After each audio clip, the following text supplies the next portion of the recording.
बढ़ते आगे, अलीगढ़ शराब कांड के बाद जिलाधिकारी एक्टिव हुए हैं। अब हर महीने मिथाइल अल्कोहल के लाइसेंस और स्टॉक को चेक किया जाएगा। अलीगढ़ में शराब कांड में 100 से ज्यादा लोगों की जान गई। अब जाकर जिलाधिकारी जगे हैं।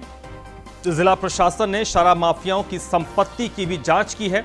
अलग अलग शहरों में संपत्ति का पता चला है। नोएडा और देहरादून में करीब 300 करोड़ रुपए की संपत्ति की जानकारी मिली है। शराब माफिया मुनि की पत्नी ममता शर्मा की गिरफ्तारी हुई है। ममता शर्मा के नाम पर कई ठेके थे। तो जैसे जैसे जांच आगे बढ़ रही है, कई सारे खुलासे हो रहे हैं। बताया जा रहा है कि नोएडा से लेकर देहरादून तक प्रॉपर्टी खड़ी की गई थी। योगेंद्र सिंह इस वक्त मेरे साथ जुड़ चुके हैं। योगेंद्र, इसमें तो दो राय नहीं है कि जब जिले में शराब का इतना बड़ा माफिया है तो उसके पास करोड़ों अरबों की संपत्ति होगी। इससे डिनाई नहीं किया जा सकता। कहां कहां से ये संपत्ति का पता चला है और अब जाकर प्रशासन की तरफ से क्या कुछ एक्शन और कार्रवाई हो रही है ताकि अलीगढ़ की घटना और जिस तरीके से हुई है ऐसे घटनाओं का रेपिटेशन ना हो, पुनरावृत्ति ना हो? देखिए, जो आपने कहा इनके लगभग 300 माफियाओं की, शराब माफियाओं की सारी प्रॉपर्टी इनके घर पे दबिश दी गई। इनके सब लोगों को गिरफ्तार किया गया। इनके घर से जो प्रॉपर्टी के कागजात मिले, फिर बाकी जो प्रशासन है उसने अपने अभिलेखों में खंगाला, तो उसके आधार पर लगभग 300 करोड़ रुपए की अचल संपत्तियों का पता लगा है जो नोएडा, देहरादून और अलीगढ़ में खरीदी गई है। इसके अलावा जो शराब को ना बने उसके लिए कारण क्या हुआ था कि अभी जो ये मिथाइल अल्कोहल पकड़ा गया था इस वक्त, तो किसी भी विभाग ने, चाहे वो ड्रग्स विभाग हो, वो कह रहा हमारा इससे कोई मतलब नहीं, चाहे वो आबकारी विभाग हो, उसका भी कहना था हमारा इससे कोई मतलब नहीं, सबने अपने हाथ झाड़ दिए। तो उसके बाद योगी सरकार के निर्देश पर यह हुआ कि जो भी इसका मिथाइल या इथाइल अल्कोहल जो भी होगा उसका लाइसेंस डीएम देगा और हर जो कहते हैं हर महीने कितना स्टॉक आया और कहां गया, इसका पूरा हिसाब किताब जो उसका अलीगढ़ का जिलाधिकारी रखेंगे, बाकी जिलों के भी जिलाधिकारी रखेंगे। तो इसकी वजह से, क्योंकि जो इथाइल अल्कोहल है और मिथाइल अल्कोहल है, तो उसमें सबसे ज्यादा चोरी होती थी। और दूसरी चीज और है, जो एसएसपी कलानिधि नैथानी, उन्होंने अपने अधीनस्थों को ये आदेश जारी कर दिए हैं कि जो भी इथाइल अल्कोहल या मिथाइल अल्कोहल के ट्रकों पर से, जैसे वो ढाबे पर खाना खाते हैं तो वहां से उनसे चोरी होती थी, तो उन्हें सख्त निर्देश देते हैं कि हर ढाबे पर जो भी मिथाइल अल्कोहल का आता है तो आप पैनी नजर रखेंगे कि वहां से कोई भी आदमी उससे ना निकाले। तो ये कुछ कदम है जिससे लगता है कि जो शराब माफिया है उस पर नकली शराब बनने पर प्रभावी अंकुश लग सकता है। चलिए, बहुत बहुत शुक्रिया योगेंद्र आपका। संभल में प्लाईवुड कारोबारी को धमकी दी गई है। बदमाशों ने प्लाईवुड के कारोबारी से 1 करोड़ की रंगदारी मांगी है।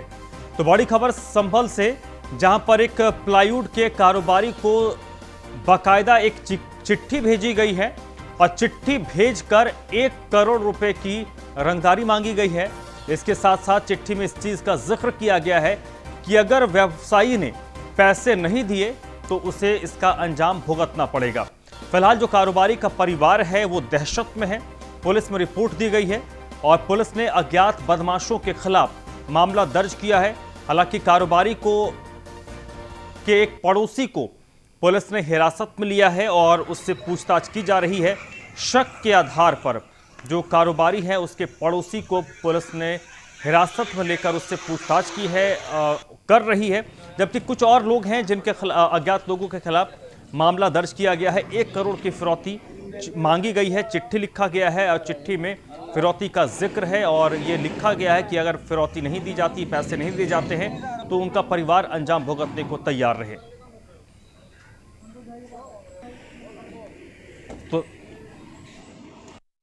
एक व्यक्ति आया था और उसने मतलब लिफाफा अंदर डाल दिया। लिफाफा खोल के देखा तो उसमें 1 करोड़ की रंगदारी मांगी गई थी, जिसमें हमने एक FIR दर्ज कराई है और CCTV फुटेज देख रही है पुलिस। कोई 1-2 संदिग्ध लग रहे हैं। बाकी क्या इससे पहले कोई आपको फोन पर सूचना दी इस तरीके की रंगदारी वाली के मामला सब सामने आया? ना कुछ नहीं। पुलिस ने कुछ सुरक्षा मुहैया कराई है आपको फिलहाल?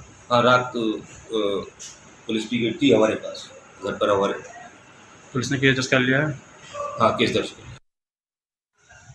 तो इस वक्त मेरे साथ मुजम्मिल दानिश जुड़ चुके हैं इसी पर ज्यादा जानकारी के साथ। मुजम्मिल, एक शख्स को हिरासत में लिया गया है, उससे पूछताछ हो रही है। पूछताछ में क्या पुलिस को कोई सुराग हाथ लगा है?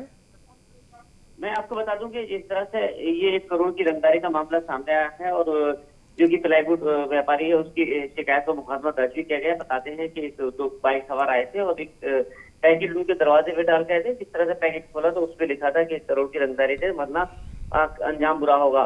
फिलहाल इसके बाद पूरे प्रशासन हड़कंप मचा है और आसपास सर्च किया गया, सीसीटीवी कैमरे को भी देखा जा रहा है। एक व्यक्ति जो पड़ोसी था उसको हिरासत में लिया है, लेकिन अभी किसी तरह से पुलिस कर्मचारियों ने जानकारी दी है कि आखिर क्या वजह है, किस बेस पर उसको पकड़ा गया है। पूरी जानकारी पुलिस कर रही है। इधर एसपी चंद्री मिश्रा ने बताया है कि इस बारे में एक टीम बनाई गई है और टीम लगातार सर्च कर रही है। जल्द ही इसका खुलासा किया जाएगा और जो भी आरोपी होंगे उनको जेल भेजा जाएगा। लेकिन पुलिस के क्योंकि ये तो एक तरीके से ब्लाइंड केस है, चिट्ठी भेजी गई है, तो पुलिस इसमें किस तरीके से कार्रवाई कर रही है? आपको मैं बता दूं कि जिस तरह से क्योंकि 1 करोड़ की फिरौती का मामला बड़ा मामला है और प्रशासन पूरी तरह से इसमें मुस्तैद दिखाई दे रहा है, लेकिन जिस तरह से जो चिट्ठी आएगी उस चिट्ठी के बेस पर जो राइटिंग है उसको बेस बनाया जा रहा है, उसको भी सर्च किया जा रहा है और आसपास जो लोग हैं उसको व्यापारी से पूछा जा रहा है, जो लोग मजदूर है उसके अलावा जो भी स्थिति दुश्मनी करने की, उन सभी बातों को लेकर पूरी बारीकी से इसको किया जा रहा है। और जो टीम बनाई गई है वहाँ पर टीम पूरी तरह से लगी हुई है और एसओजी जो टीम को भी निर्देश दिए गए हैं। फिलहाल अभी किसी तरह से कुछ जो तथ्य है वो पूरा सामने नहीं आ रहा है। आखिर 1 करोड़ की जो फिरौती मांगी गई है, क्या वजह रही है, किस तरह से मांगी है, लेकिन इसी के बेस पर पूरी तरह से पुलिस प्रशासन यहाँ लगी हुई है। मुजम्मिल, बहुत बहुत शुक्रिया आपका। गाजियाबाद से अगली खबर है। करणी सेना के प्रदेश अध्यक्ष शेखर चौहान को गिरफ्तार किया गया है। आपत्तिजनक बयान देने पर गाजियाबाद में करणी सेना के प्रदेश अध्यक्ष शेखर चौहान को गिरफ्तार किया गया है। मसूरी पुलिस ने शेखर चौहान को गिरफ्तार किया है।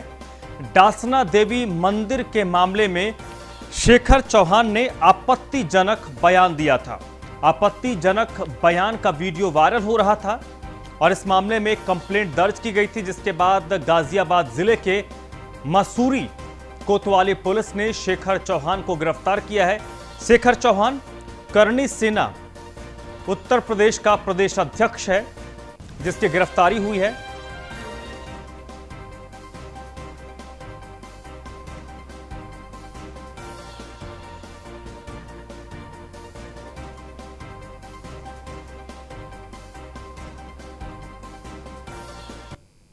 और आपको सीधे ले चलते हैं दिल्ली के मुख्यमंत्री अरविंद केजरीवाल के प्रेस कॉन्फ्रेंस में। सॉरी,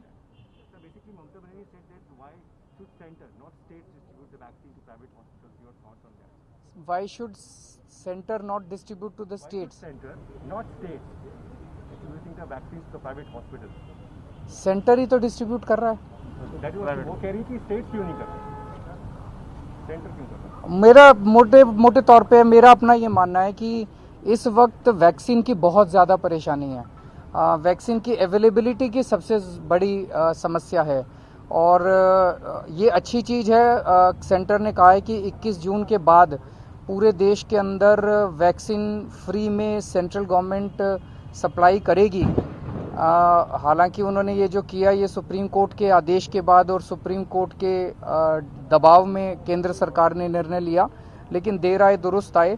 लेकिन 21 जून के बाद भी वैक्सीन कहाँ से आएगी एक बहुत बड़ा क्वेश्चन मार्क है। वैक्सीन की अवेलेबिलिटी तो देश के अंदर है नहीं, वैक्सीन की तो भारी कमी है, तो वो एक सबसे बड़ा क्वेश्चन मार्क है। अगर वैक्सीन अवेलेबल हो तो अब जो दिल्ली में मॉडल हम लोग लागू किया है, जहां वोट वहीं वैक्सीनेशन, हमारे देश के अंदर चुनाव की जो मशीनरी, एडमिनिस्ट्रेटिव मशीनरी, ये बहुत सशक्त मशीनरी है।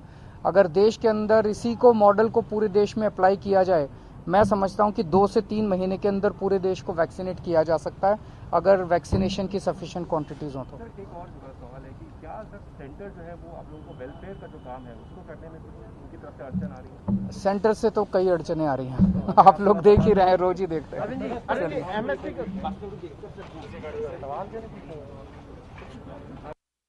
मुख्यमंत्री अरविंद केजरीवाल प्रेस से बात कर रहे थे और उन्होंने केंद्र सरकार की तरफ से, आपको याद होगा प्रधानमंत्री नरेंद्र मोदी ने जब देश को संबोधित किया था 2 दिन पहले, उसमें उन्होंने ऐलान किया था कि 21 जून के बाद देश के सभी राज्यों को सेंटर यानी केंद्र सरकार वैक्सीन खरीद कर डिस्ट्रीब्यूट करेगी। 75% स्टेट्स को दिया जाएगा और 25% प्राइवेट हॉस्पिटल्स को दिया जाएगा।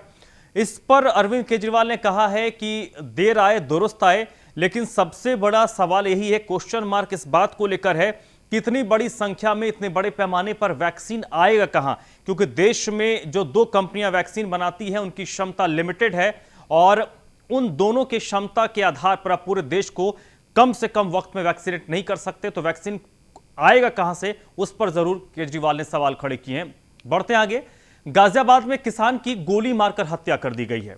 किसान की हत्या के बाद बदमाश मौके से फरार हो गए और गोली चलने की घटना के बाद पुलिस को सूचित किया गया। पुलिस मौके पर पहुंची, पुलिस ने शव को अपने कब्जे में लिया है। फिलहाल पुलिस इस पूरे मामले की जांच की जा रही है। फिलहाल शुरुआती तौर पर जो जानकारी मिल रही है उसके मुताबिक इस हत्याकांड को पुरानी रंजिश में अंजाम दिया गया है। पुराने रंजिश के कारण इस शख्स की हत्या की गई है। मोदीनगर थाना क्षेत्र के गांव खंजरपुर का यह मामला है, जहां पर एक किसान की गोली मारकर हत्या की गई है। हत्या के बाद बदमाश मौके से फरार हो गए हैं। पुलिस अभी इस प्रकरण की जांच कर रही है, इस हत्याकांड की जांच कर रही है, लेकिन शुरुआती तौर पर जो जानकारी मिली है कि इसके पीछे जो वजह बताई जा रही है वो पुरानी रंजिश है। पुरानी रंजिश में इस हत्याकांड को अंजाम दिया गया है। गाजियाबाद के मोदीनगर थाना क्षेत्र के गांव खंजरपुर का यह मामला है, जहां पर एक किसान की अज्ञात बदमाशों ने गोली मारकर हत्या की है। अपनी गाड़ी पर लगता मार रहे थे बाहर, तो हमें गोलियों की आवाज़ सुनाई दी, तो हम यहाँ भक्का आए तो यहाँ पर बरामदा में डेड बॉडी पड़ी हुई थी। कौन है जिसकी गोली लगी है? जी पड़ोस में ही हमारे ताऊ जी लगते हैं। क्या नाम है?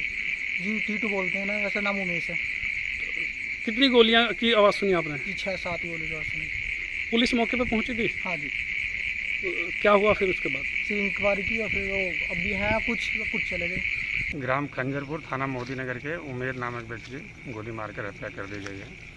बॉडी को पोस्टमार्टम के लिए भेज दिया गया है। तहरीर मिलने पर आवश्यक विधिक कार्रवाई की जाएगी। जी हम अपनी गाड़ी पर लगता मार रहे थे बाहर, तो हमें गोलियों की आवाज़ सुनाई दी, तो हम हरदोई में एक युवक की बेरहमी से पिटाई की गई है। इस युवक को खंभे में बांधा गया और खंभे में बांधकर युवक की जमकर पिटाई की गई है और इस युवक की बेरहमी से पिटाई करता हुआ वीडियो वायरल हो रहा है। बताया जा रहा है कि इस युवक पर चोरी का आरोप है। जिला महिला अस्पताल का यह मामला है, जहां पर एक युवक पर चोरी का आरोप लगाते हुए उसको पहले खंभे में बांधा गया और उसकी जमकर पिटाई की गई है। हालांकि इस वीडियो के बारे में बताया जा रहा है कि वीडियो कई दिन पुराना है। क्योंकि क्या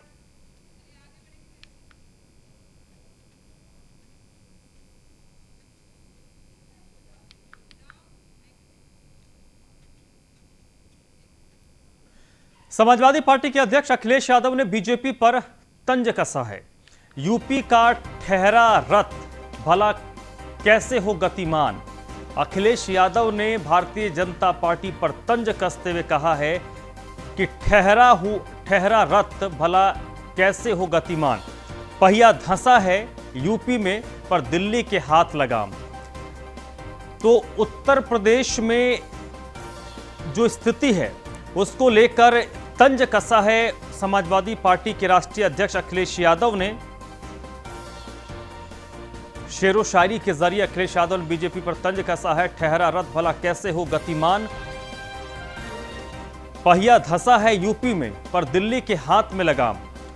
तो आप समझिए कि किस तरीके से और इस इशारों में उन्होंने कहां पर वार करने की कोशिश की है। इस बुलेटिन में फिलहाल इतना ही।